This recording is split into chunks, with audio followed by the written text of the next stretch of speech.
Ya, pemirsa, kebijakan penggantian nama-nama jalan ini cukup membuat rame ataupun viral di masyarakat. Dan sudah bersama kami di studio ada Profesor Zudan Arief Fakrullah selaku Dirjen Dukcapil Kemendagri dan juga Pak JJ Rizal selaku sejarawan yang sudah bergabung sama kami melalui link Zoom. Saya ke Prof Zudan dulu nih.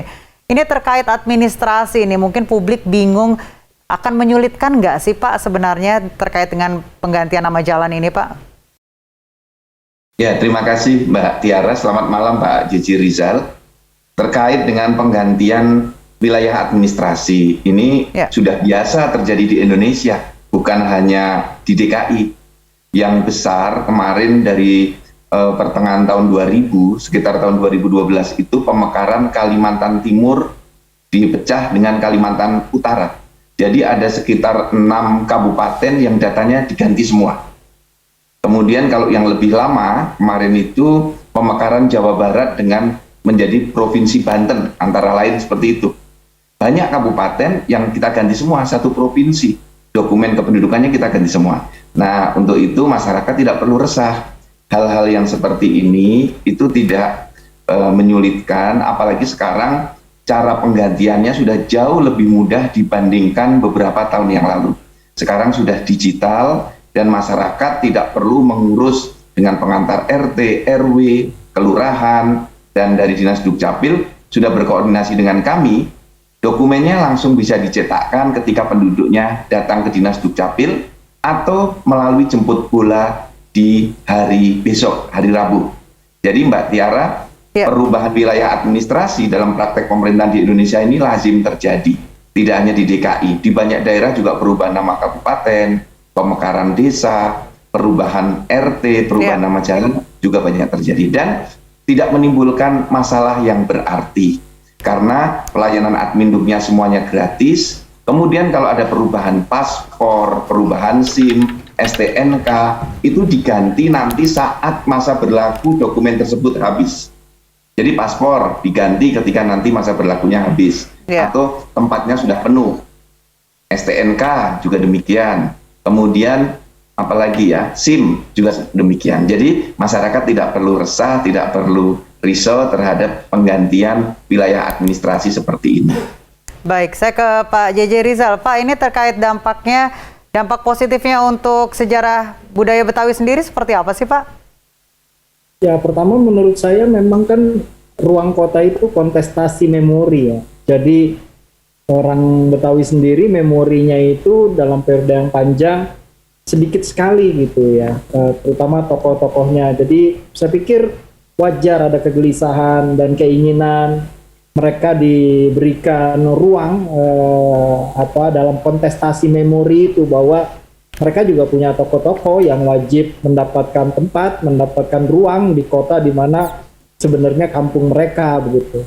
Kalau saya sih bukan merisaukan persoalan administratif ya, apalagi sudah digaransi dari Mendagri, dari gubernur begitu ya soal administrasi. Tapi kita juga harus menyadari bahwa perubahan nama-nama jalan ini itu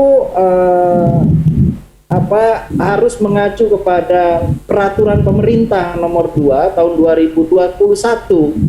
Nah, ini peraturan pemerintah yang sangat penting terkait dengan gazeter ya atau rupa bumi gitu.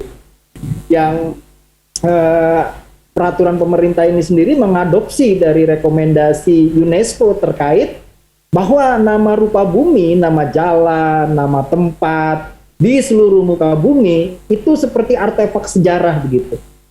Itu seperti arsip gitu. Nama-nama jalan begitu ya, nama-nama tempat begitu itu bukan ruang memori yang kosong gitu. Jadi kita harus lebih hati-hati melihat dan membaca dengan seksama. Misalnya jalan Buncit Raya begitu. Saya ingat betul waktu masa awal kepemimpinan Pak Anies tahun 2018 ada usulan diganti menjadi nama Jenderal Besar A.H. Nasution.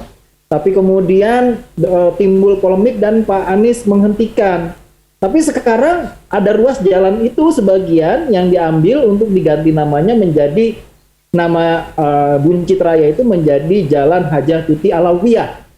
Nah, padahal kalau kita baca dengan seksama seperti pesan dari peraturan pemerintah nomor 2 tahun 2021 itu ada nilai yang sangat penting, terutama nilai inklusivitas atau keterbukaan, nilai toleransi terhadap etnis yang lain begitu yang sekarang sedang kita dengung-dengungkan gunanya. Karena di situ di abad ke-19 ada orang Tionghoa di tengah perkampungan orang Betawi yang identik dengan Islam gitu ya, dia diberi nama tempat gitu.